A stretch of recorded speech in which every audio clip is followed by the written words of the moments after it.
For more, let's go live to our correspondent Zhu Dan, who joins us over in Hong Kong, where that memorial has taken place. And Zhu Dan, I remember exactly 3 years ago when we were in the studio and watching the events unfold on live television. And there was great shock at the fact that a disgruntled policeman would take a whole busload of tourists hostage. But there was so much anger at the time that an operation which many people believe should have saved more lives, let alone see more people get endangered. 3 years on, though, tell us about this. Are the people still angry, or has time given them the space to compute those feelings? Well, today, relatives of those who died in the Manila bus hijack tragedy 3 years ago have again demanded an official apology from Philippines government.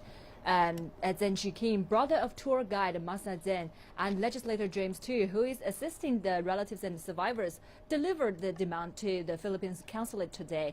But the consulate is closed on Friday, so no one was there to receive their demands for official apology and compensation. Zhen said they were so disappointed that no one was there to accept their demands. Also, survivors and family members of victims have filed a suit in the High Court seeking compensation from the Philippines government. They filed the writ yesterday. Three plaintiffs sued 9 defenders for compensation. Apart from the Philippine government, they are suing former mayor of Manila, Alfredo Lim, and 7 others who handled the hostage operation.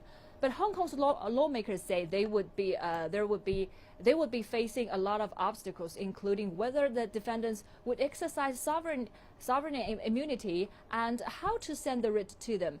Now, each of the plaintiffs is asking for a compensation amounting to millions of dollars. James.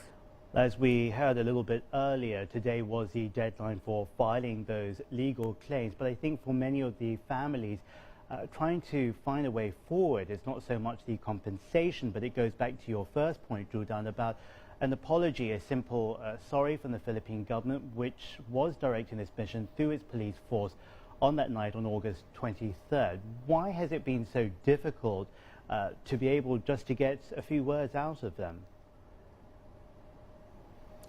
Well, there's a lot of debate on why the Chinese Taipei pushed Manila for an apology over the shooting of a fisherman by the Philippine Coast Guard.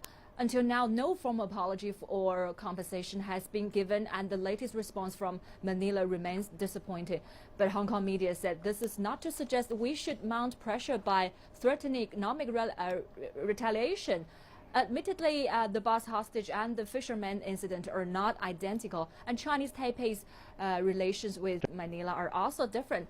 The Taipei incident is a political problem at base because it happened because of territorial claims, while the Hong Kong incident was more a criminal one.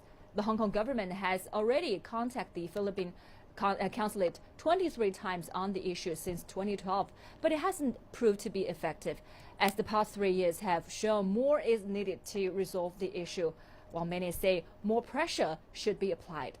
James. That's a very interesting comparison there with that fisherman case. Zhu Dan, always good speaking to you. Zhu Dan, our reporter over in Hong Kong.